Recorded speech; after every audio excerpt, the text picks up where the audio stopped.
श्रीराम समर्थ श्रीराम।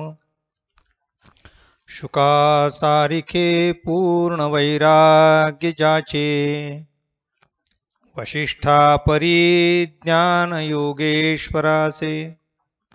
कवी वाल्मिका सारिखा मान्य ऐसा, नमस्कार माझा सद्गुरु रामदासा। मला वाटते अंतरित्वा वसावे, तुझ्या दासबोधासित्वा बोध व्हावे। अपत्यापरी पाववी प्रेम ग्रासा, महाराज या सद्गुरु रामदासा। जय जय रघुवीर समर्थ, सब संतन की जय। भारत माता की जय। श्रोता वक्ता श्रीराम समर्थ श्रीराम। उपस्थित सर्व आदरणीय साधक बंधू आणि भगिनींनो, दशक 2 समास 10 आणि ओवी क्रमांक 31 आपण पाहत आहोत। पडत मूर्खाची लक्षणे। श्रीराम समर्थ श्रीराम। निरूपणी भले भले, श्रोते येऊनी बैसले। क्षुद्र लक्षुनी बोले, तो एक पडत मूर्ख श्रीराम। श्री समर्थांनी पडत मूर्खाची लक्षणे जी सांगितली, त्यामध्ये हे पडत मूर्खाचं लक्षण वक्त्याच्या संदर्भात आहे। निरूपणी भले भले, भले याचा अर्थ चांगले। निरूपणी भले लोक येऊन बसलेले आहेत आणि ते बसले असताना श्रोते येऊन बैसले। क्षुद्रे लक्षुनी बोले, तो एक पडत मूर्ख। अशा गोष्टी वर तो विचार करतो आहे, अशा गोष्टी तो मुखातून काढतोय की समोरच्यांच्या भल्या श्रोत्यांच्या अंतःकरणामध्ये, मनामध्ये, चित्तामध्ये, वागणुकीमध्ये कुठला दोष नसला तरी तो शोधून मुद्दामून हेतुपुरस्सर त्यांना नावं ठेवणे, हे पडत मूर्खाचं लक्षण आहे। सर्व संतांनी श्रोत्यांना भगवत मूर्ती म्हटलेला आहे। तुम्ही श्रोते जगदीश मूर्ती, तेथे माझी व्युत्पत्ती किती। कळाहीन अल्पमती सलगी करीतो। समर्थांनी श्रोत्यांना किती महत्व दिलं। तुम्ही श्रोते जगदीश मूर्ती म्हटलाय, म्हणून श्रोत्यांना कमी लेखून, श्रोत्यांना दुय्यम स्थान देऊन कुठलाही वक्ता मोठा ठरू शकणार नाही। कारण जी अध्यात्मविद्या जन्माला आली ती श्रोत्यांच्या भरोश्यावर जन्माला आली आहे। श्रोते आहेत म्हणून वक्ता आहे। म्हणून समर्थ म्हणतात आहे की अशा माणसाला, जो मनुष्य वक्ता आहे परंतु तरी सुद्धा श्रोत्यांमधले अवगुण शोधून त्यांना तो डिवसतो, त्यांना बोलतो, त्यांचे वाभाडे काढतो, त्यांचे दोष दाखवतो, हे योग्य नाही। ते पडत मूर्खाचं लक्षण श्री समर्थ म्हणतात। श्रीराम समर्थ श्रीराम। शिष्य झाला अनाधिकारी, आता वक्त्याच्या दृष्टीने नाही, आता श्रोत्यांच्या दृष्टीने। शिष्य झाला अनाधिकारी, शिष्याचा अनाधिकार, याचा अर्थ आता शिष्य ऐकण्याच्या बाहेर गेलेला आहे।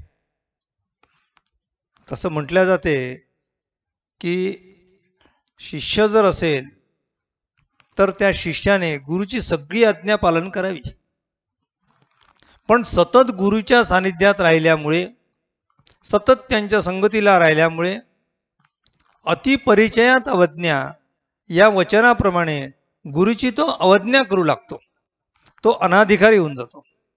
म्हणून समर्थ म्हणतात आहे की शिष्य झाला अनाधिकारी, आपुली अवज्ञा करी पुन्हा त्याची आशा धरी तो एक पडत मूर्ख श्रीराम. अनाधिकारी शिष्यच मुळात चुकीचा आहे. तो अवज्ञा करतो आहे ते त्यापेक्षा चुकीचं आहे. आणि त्यापेक्षाही जास्त काय आहे चुकीचं, समर्थ म्हणतात पुन्हा त्याची आशा धरी.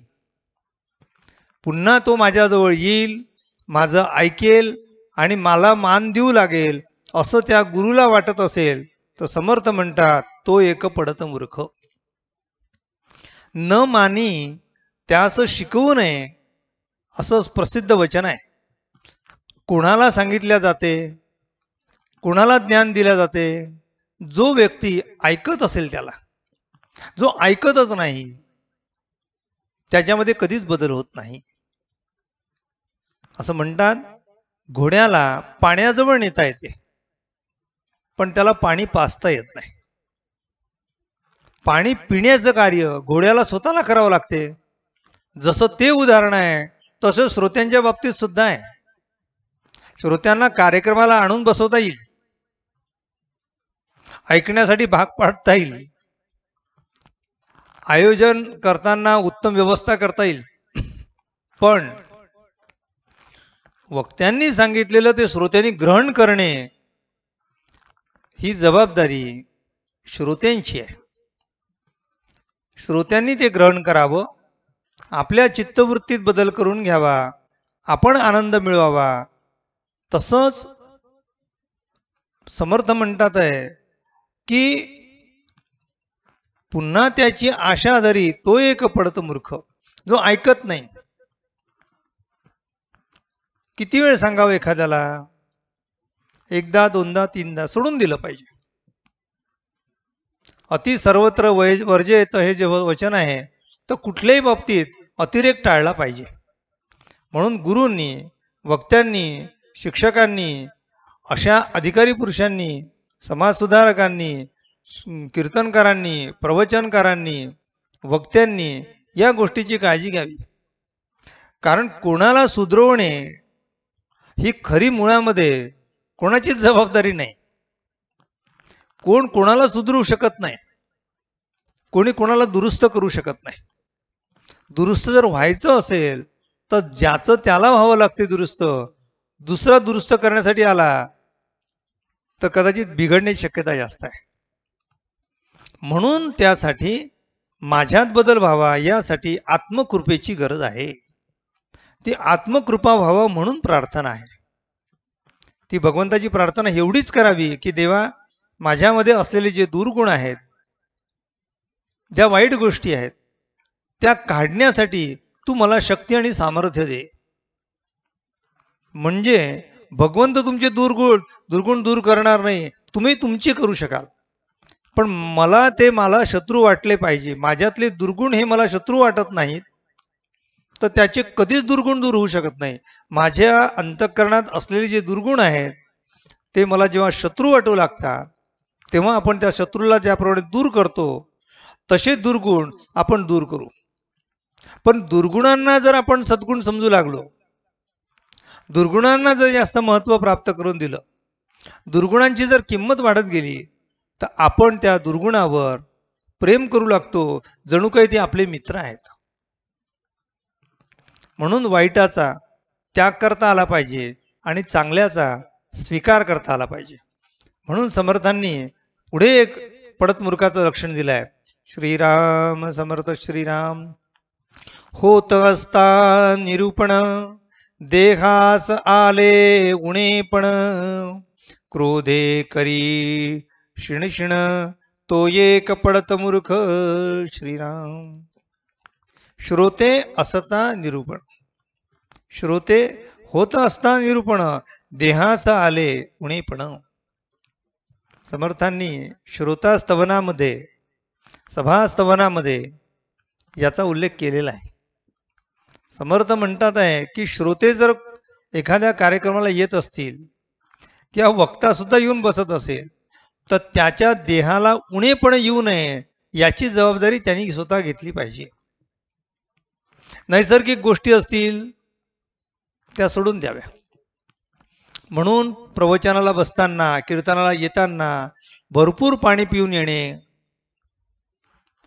म्हणजे भरपूर पाणी बरोबर पाण्याची बॉटलच आणून ठेवतात, 4-4 मिनिटाला 5-5 मिनिटाला 1-1 2-2 घोट पितात. सगळ्या लोकांचं सुद्धा त्याच्याकडे लक्ष जाऊ शकते, याची सुद्धा त्याला काळजी नसते. वक्ता सुद्धा सारखा त्यांच्याकडे लक्ष देतो, एवढे पाणी का पितात.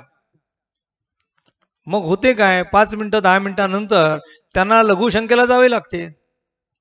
तो सारखा उडबैस करतो. म्हणून श्रोत्याने सुद्धा प्रवचनाला येताना कीर्तनाला बसताना कुठली दक्षता घ्यावी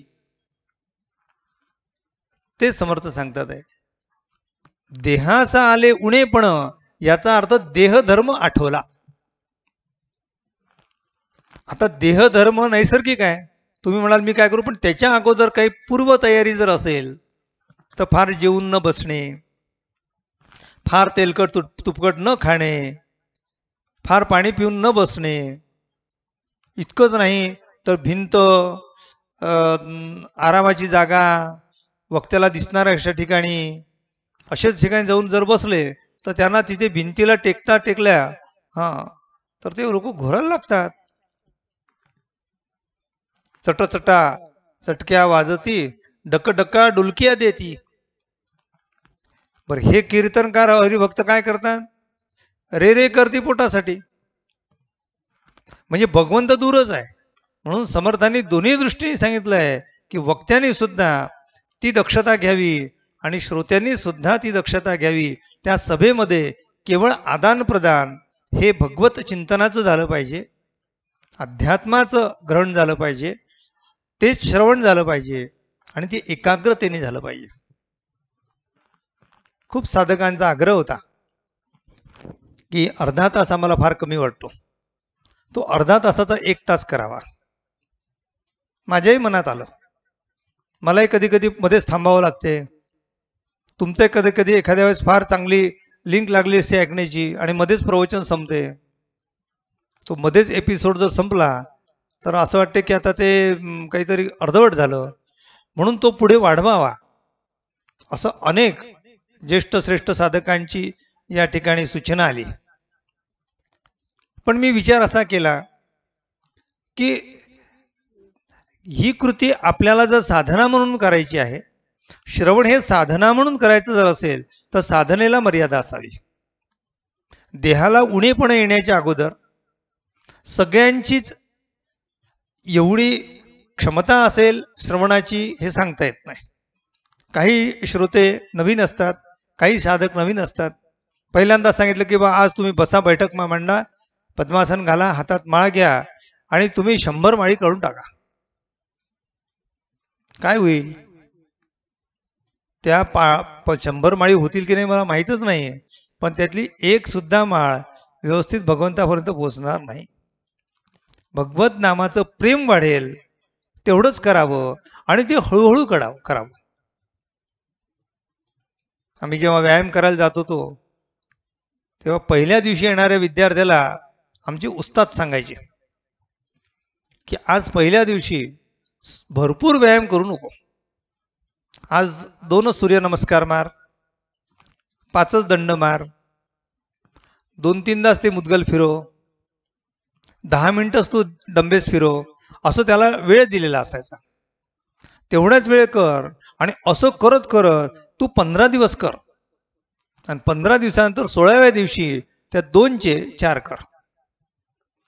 कसं आहे, हळूहळू माणसामध्ये जशी शरीराची क्षमता वाढते तशी श्रवणाची सुद्धा क्षमता वाढत जात असते.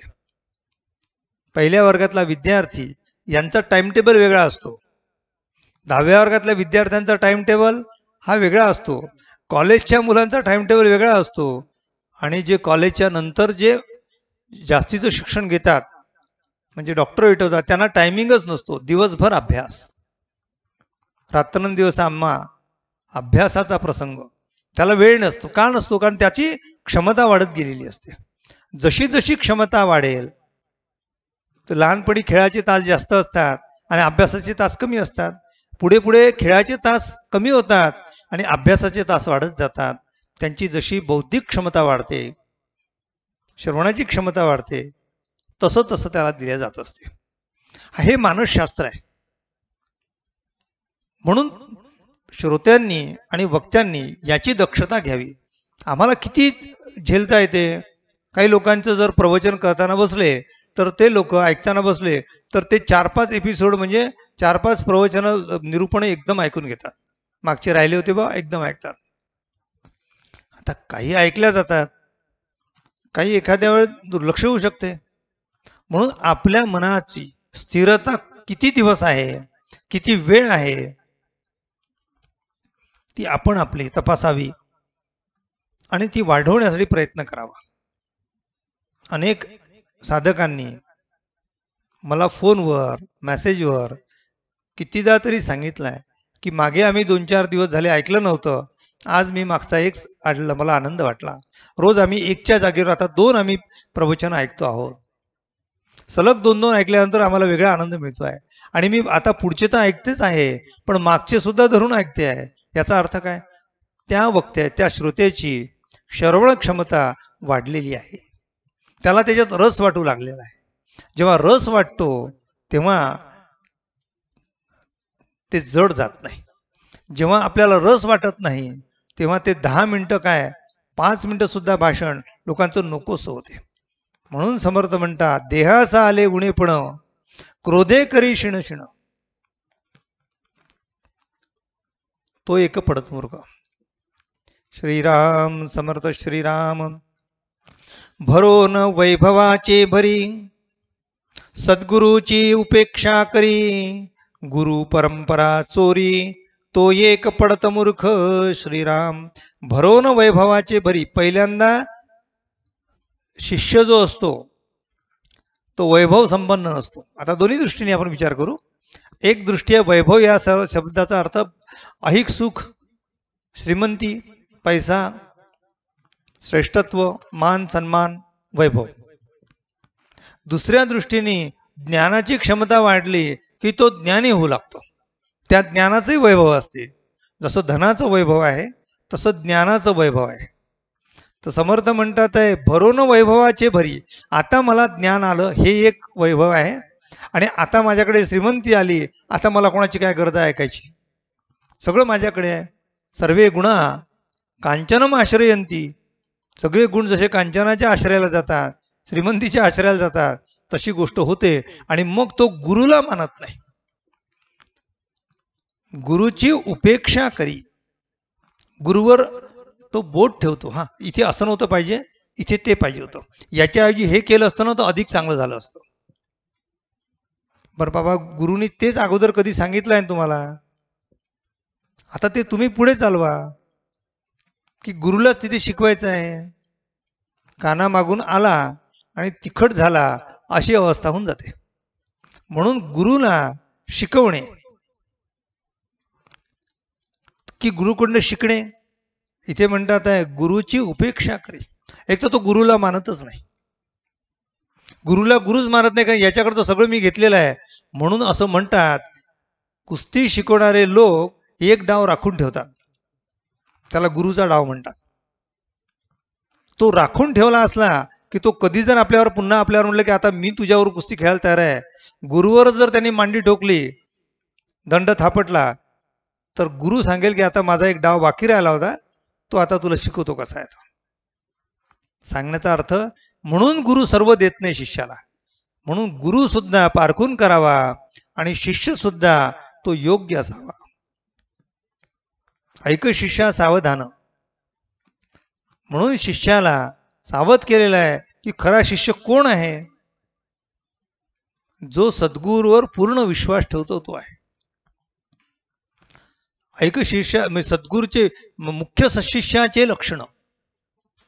सद्गुरु वचनी विश्वासपूर्ण. त्या सद्गुरूवर पूर्ण विश्वास ठेवावा.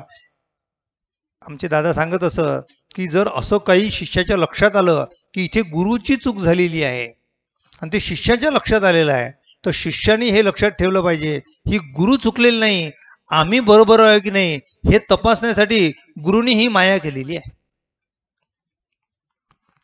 शाळेमध्ये गुरुजी जेव्हा विद्यार्थ्यांना शिकवतात तर 5 आणि 5 10 सांगतात.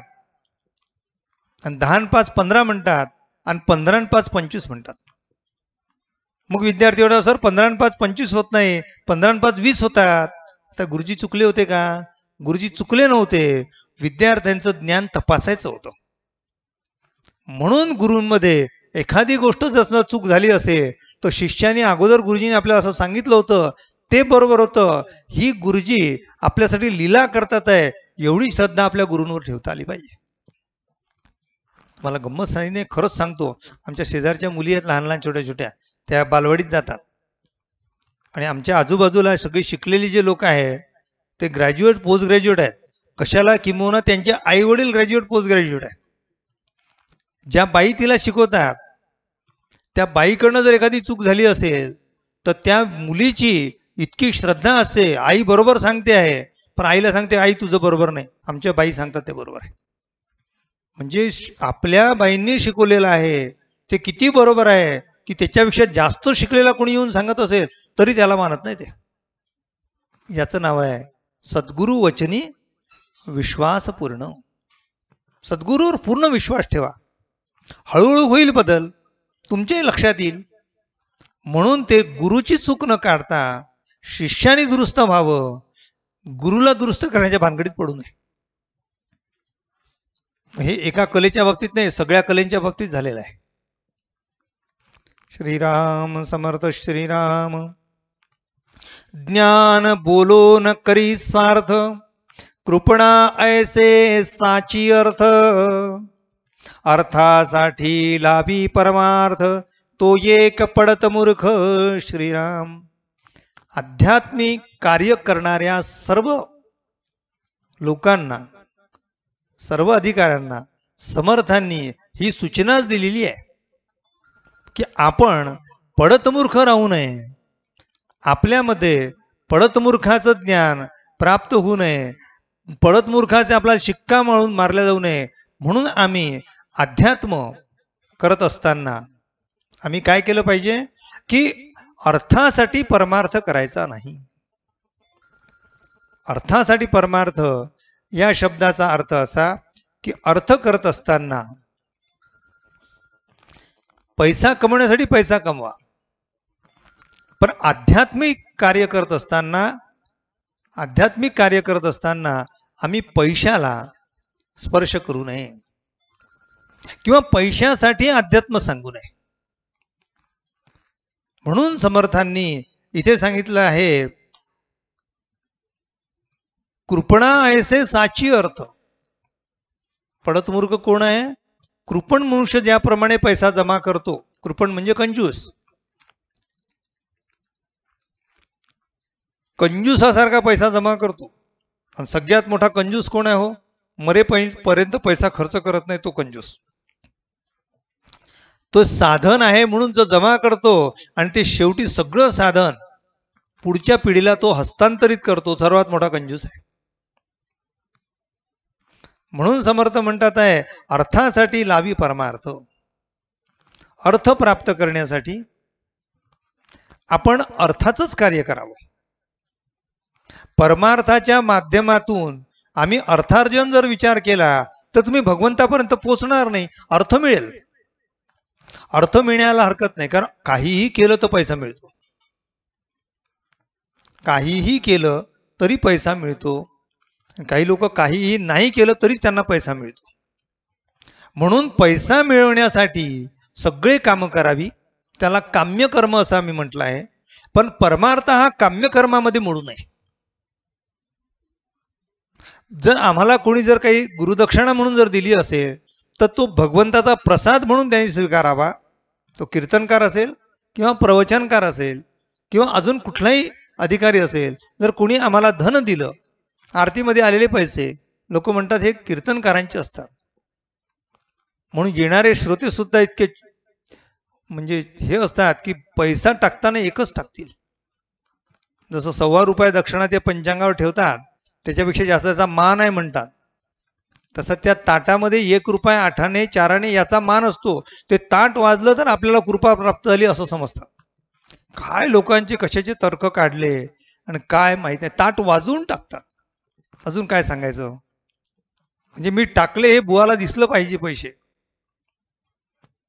आता असे श्रोतेही आपण आपल्या ठिकाणी दातृत्व दिसलं पाहिजे आणि घेणाऱ्याने सुद्धा घेत असताना ते माझं नाही, भगवंताची कृपा म्हणून ते स्वीकारावं, त्याच्यासाठी नाही. कसं आहे, कृती भगवंतासाठी आहे, कार्य भगवंतासाठी आहे आणि जे अर्थ मिळते आहे ते त्याचं फळ नाही आहे, तो त्याचा परिणाम आहे. आम्हाला फळ भगवंत हवा आहे, भगवंत आम्हाला पाहिजे, अर्थ नको आहे. जेव्हा माणूस अर्थाला दूर करू लागेल तेव्हा अर्थ तुमच्या जवळ येईल. जेव्हा आम्ही अर्थाला जवळ करण्याचा प्रयत्न करू तेव्हा भगवंत दूर जाईल. अर्थ किती मिळेल मला माहीत नाही आणि मिळालेल्या अर्थामध्ये समाधानही मिळेल की नाही हा प्रश्न आहेच. डॉक्टरांनी पेशंटला बरं करावं ते त्यांचं कर्तव्य आहे, ते त्यांचं पुण्यकर्म आहे. पण पैसे मिळतात म्हणून डॉक्टरकी करणे, पैसे मिळतात म्हणून एखाद्या कृती करणे, ते काम्यकर्मामध्ये मिळेल, भगवंताशी त्याचा काही म्हणजे तुम्ही जे कर्मयोग म्हणतो त्या कर्मयोगाला तुम्ही फाटा देणारा, कर्मयोगाला फाटा द्यायचा नाही. कर्म करायचं आहे, त्या कर्मातून कर्तव्य दिसलं पाहिजे आणि त्या कर्तव्यातून आम्हाला प्राप्त झालेलं भगवंताची कृपा समजावी. ती एकदा भगवंताची कृपा समजली की आपण त्याच्यातून तिखट मीठ भाकर जरी आम्ही पोटभर जेवू शकलो तर आम्हाला सुखाची झोप लागेल. आणि जर आम्ही ती परमेश्वराची कृपा न समजली, ते माझं कष्टाचं फळ असं समजलं, तर तुम्ही गडगोंज जरी श्रीमंती प्राप्त झाली, म्हणजे गर्व श्रीमंत जरी जो मनुष्य झाला, लखोपती जरी झाला, अब्जोपती जरी झाला, तर त्याला सुखाची झोप मिळेल की नाही सांगता येत नाही. कारण सुखाची झोप प्राप्त होण्यासाठी आपल्याला ते सुखाची साधनं आम्ही पैशातून विकत घेऊ शकू.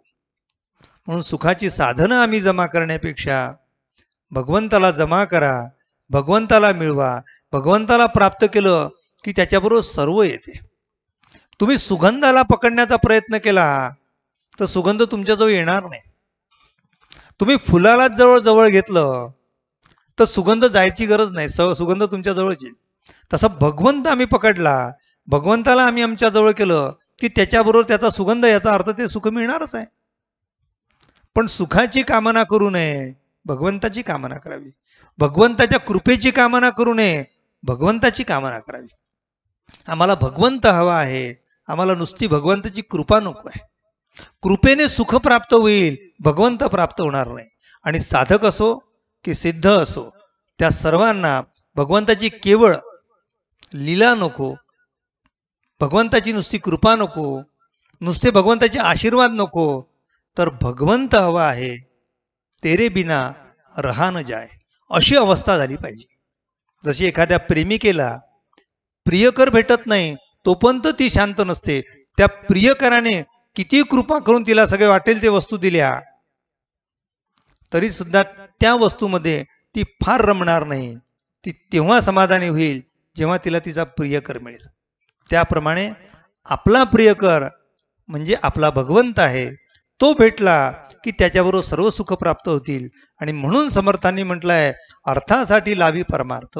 मग अर्थासाठी काय क्षुल्लक अर्थ म्हणजे पैसा, काय क्षुल्लक कुठे पैसा आणि कुठे भगवंत.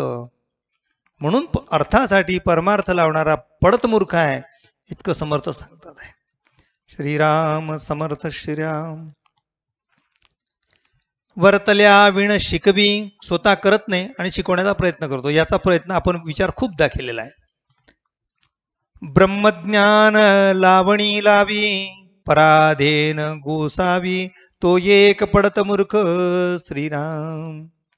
पराधीन होऊ नये आणि ब्रह्मज्ञान सांगत असताना लावणी लावू नये. म्हणजे आपल्याला येत नाही, कळत नाही, पण आम्हाला काही पाहिजे आहे याच्यासाठी आम्ही सगळं सांगतच असणे. आमच्या दादांनी उदाहरण सांगितलं की ब्रह्मज्ञान, ब्रह्मसत्य, जगन्मिथ्या ही गोष्ट सांगण्यासाठी जो 500 रुपये प्रवचनाचे घेतो त्याचं सांगणं किती मिथ्या असलं पाहिजे. म्हणून समर्थ म्हणतात आहे की ब्रह्मज्ञान लावणी लावी, पराधीन गोसावी, तो एक पडत मूर्ख. भक्तिमार्ग अवघा मोडे. कशाचा भक्तिमार्ग? भक्तिमार्ग नाहीच आहे, असेल तोही मोडून टाकतो. आपणामध्ये उपंडर पडे, ऐसे कर्मी पवाडे, तो एक पडत मूर्ख. भक्ती मार्ग शिल्लकच ठेवत नाही, तो मोडून टाकतो. आणि उपंढर याचा अर्थ ढोंग करतो.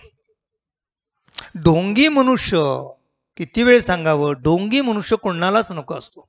राजा जरी झाला आणि तो जर नाटकातला असेल तर तुम्ही नाटक संपल्यानंतर त्याला तुम्ही महत्व द्याल का हो? तुम्ही खरं सांगा.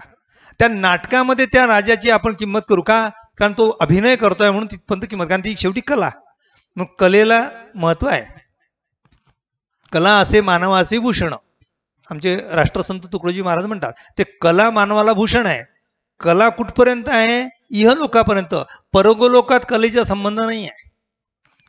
राजा जोपर्यंत तो पडद्यामध्ये आहे किंवा त्या नाटकामध्ये आहे तोपर्यंत त्याच्या आजूबाजूचे जे नाटक करणारे जे शिपाई आहेत, त्यांचे सरदार आहेत, त्यांचे बाकी हस्तक आहेत, ते सगळे त्या राजाला राजा म्हणून नमस्कार करतील.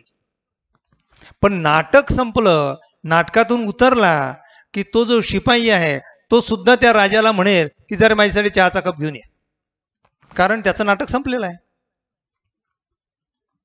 तसं ते नाटक भगवंतासमोर जर करत असाल तर भगवंत म्हणतात हे तर तुझं नाटकच चालू आहे, तर तुझं नाटक आहे, तू ओरिजिनल नाहीच आहे. अरे ओरिजिनल नसेल तर ते कोणालाच नको आहे. म्हणजे चोर जरी घरात घुसले तर बेंटेक्सच्या वस्तू फेकून देतात. तर भगवंत ठेवील का आपल्याला? आपण बेंटेक्स होऊन जाऊ.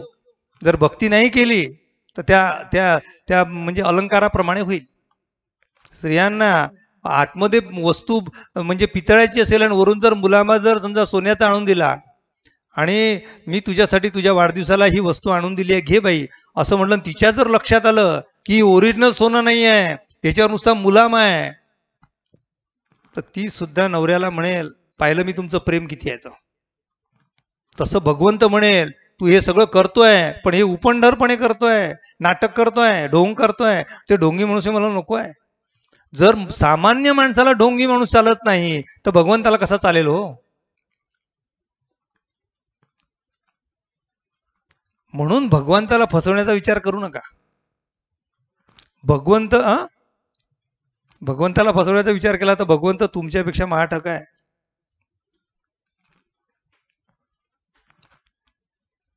देव होय महाठक असं समर्थांचं वचन आहे. आपण त्याला ठकवण्याचा प्रयत्न केला तर तो महाठक आहे. कारण ठकविल्या गवळणी ठकविल्या. अरे तो इतका ठकवणारा लोक आहे तर त्याला तुम्ही ठकवण्याचा विचार करता? नाव घेऊ नका. त्याला कोणी ठकवू शकत नाही. तो ठकवणाऱ्याला ठकवतो. म्हणून समर्थांनी याला पडत मूर्ख म्हटलेला आहे. श्रीराम समर्थ श्रीराम. प्रपंच गेला हातीचा. आता असं जर केलं तर प्रपंच हातीचा जाणार, कारण घरातले लोक सुद्धा विचारत नाही कारण नाटक केलं म्हणून. प्रपंच गेला हातीचा, लेश नाही परमार्थाचा, द्वेषी देव ब्राह्मणाचा, तो एक पडत मूर्ख श्रीराम. प्रपंच हातीचा गेला याचा अर्थ आयुष्यभर प्रपंचाचा क्षीण केला. क्षीणच आहे ना. म्हणजे लहान मुली ज्याप्रमाणे घरासमोर भातुकलीचा खेळ खेळतात, ते जर 2 तास खेळत असतील तर ते आनंदाने खेळतील. बरं दिवस रात्र खेळले, 2-3 दिवस खेळले नाही, आयुष्यभर तेच खेळत राहिले तर म्हणतील आयुष्यभर यांनी भातुकलीचा खेळ खेळला आहे, त्याला आयुष्यात काय प्राप्त होणार आहे? तसा आमच्या जीवनामध्ये साधकांचा संसार म्हणजे भातुकलीचा खेळ आहे. तो भातुकलीचा खेळ आहे. तो जर आयुष्यभर तोच खेळत बसले तर शेवटी काय होईल की प्रपंच गेला हातीचा. प्रपंच धड होणार नाही ना, धड प्रपंच होणार. प्रपंचामध्ये भगवंताला आणा, तो प्रपंच सुद्धा भगवंताचा होऊन जाईल. म्हणून समर्थ प्रपंच गेला हातीचा, लेश नाही थोडा तर परमार्थ. अरे तुम्ही कृती करा, काम करा, पैसे मिळवा, सुख मिळवा, समाधान मिळवा, जे हवं ते मिळवा, पण भगवंतासाठी काय हे एवढं सांगा. म्हणून समर्थ म्हणतात की संसार सुखेनेव करावा, परी काही परमार्थ वाढवावा, परमार्थ अवघाची बुडवावा, हे विहित नव्हे, हे योग्य नाही. म्हणून समर्थ म्हणतात द्वेषी देव ब्राह्मणाचा, देवांचा द्वेष करणारे लोक जन्माला आले. आता काय देवालाही नाव ठेवतात, ब्राह्मणाला नाव ठेवतं ते सामान्य गोष्ट झाली. आता द्वेषी देव ब्राह्मणाचा. चांगल्या लोकांचा तुम्ही द्वेष करता. अरे ज्यांच्याकडनं आम्हाला शिकायचं आहे, आम्हाला मोठं व्हायचं आहे, जे आमच्यावर कृपा करणार आहे, त्याचा द्वेष करावा का? खरं तर द्वेषच करणं चुकीचं आहे. कारण द्वेष कोणाचाच करायचा. आणि द्वेष मत्सर हे दोन गोष्टी तेव्हा जन्माला येतात की जेव्हा ते स्थान आम्हाला प्राप्त करता येत नाही. पटते तर घ्या, समर्थांचंही वचन आहे तेच. मला कलेक्टर होता येत नाही म्हणून मी कलेक्टरला नाव ठेवू शकतो. म्हणजे आपण मोठं व्हावं, आपोआप द्वेष कमी होतो. द्वेष स्थान मिळत नाही म्हणून द्वेष आहे. म्हणून समर्थ म्हणतात द्वेषी देव ब्राह्मणाचा, तो एक पडत मूर्ख. त्यागावया अवलक्षण. आता समर्थांनी शेवटचं वचन सांगितलं आहे. समर्थ म्हणतात मूर्खाचे, पडत मूर्खाचे लक्षण मी खूप सांगत आलो आहे, आता ऐका. त्यागावया अवलक्षण. बोलिले पडत मूर्खाचे लक्षण. विचक्षणे निवू पूर्ण क्षमा केले पाहिजे. श्रीराम. सर्व श्रोत्यांना समर्थांनी प्रार्थना करून म्हटलंय की क्षमा केली पाहिजे. कोणी क्षमा केली पाहिजे? श्रोत्यांनी वक्त्यावर क्षमा करावी. का क्षमा करावी? कारण हे बोललं आहे, हे तुमच्यासाठी बोललेलं नाहीच आहे. हे कशासाठी केलेलं आहे? अवलक्षण त्यागावया. अवलक्षण टाकण्यासाठी बोललंय. इथे व्यक्तीचा संबंध नाही. मी कोणाला ओळखत नाही, कोणी मला ओळखत नाही. समर्थ म्हणतात आहे की तुझ्यामध्ये जर बाबा, म्हणजे तो वक्ता असो की श्रोता असो, तुझ्यामध्ये जर बाबा हे अवलक्षण असतील तर ते अवलक्षण सोडण्यासाठी मी पडत मूर्खाची लक्षणं सांगितलीत. आता ते तू काळजीपूर्वक लक्ष दे आणि ते गेले पाहिजे याचा प्रयत्न कर. आणि माझ्या बोलण्याचा जर तुला राग आला असेल, दुःख झालं असेल, तर तू मला क्षमा कर. किती मोठे संत असतील पहा बरं. आमच्याच उद्धाराचा मार्ग सांगतात, आमचाच कल्याणाचा विचार करतात, आम्हालाच कल्याणाच्या मार्गावर नेतात, आमचंच कल्याण करतात. आणि पुढे ते म्हणतात बाबा तुझ्या फायद्याचं सांगितलं, तुला माझा बोलण्याचा राग आला असेल तर मला क्षमा कर. आई वडील सुद्धा म्हणणार नाही असं आई वडील सुद्धा म्हणणार नाही. आई वडील रागावून सांगतील, पण संत आई वडिलांपेक्षा किती श्रेष्ठ आहेत की ते प्रेमापोटी तुम्हाला सांगतात आहे. शेवटी समर्थ म्हणतात आहे परम मूर्खा माझी मूर्ख. सगळ्यात मोठा मूर्ख कोणता आहे? जो संसारी मानी सुख. या संसार दुःखायसे दुःख आणिक नाही. श्रीराम. बाबा ऐक, या जगामध्ये सगळ्यात मोठं दुःख कोणतं आहे? तर संसार दुःखा ऐसे दुःख आणिक नाही. संसारच मुळात दुःख मूळ आहे. परममूर्खा माझी मूर्ख. आणि तो नुसता मूर्ख नाही आहे, तो परममूर्ख आहे जो संसारी मानी सुख. संसारामध्ये किती दुःख आहे, या दुःखाची स्वतंत्र यादी समर्थांनी पुढच्या समाजात, पुढच्या दशकात दिली आहे. पुढचा दशकच दुःख निरूपण आहे. म्हणून काय काय संसारामध्ये दुःख असते, किती किती माणसाला यातना होतात, आणि कशा कशातून, कशा दिव्यातून माणसाला बाहेर पडावं लागते. आणि तरी सुद्धा तो संसारात जर गुंतत असेल तर समर्थ म्हणतात परम मूर्खा माझी मूर्ख. आता कळलं ना मला दुःख झालेलं आहे या संसारामुळे, आता त्याच्यातून आपली सुटका केली पाहिजे. आणि सुटकेसाठी समर्थ पुढचा दुःख निरूपण सांगत आहे. तोची तेची पुढे निरूपण. जन्म दुःखाचे कारण, जन्म दुःखाचे लक्षण.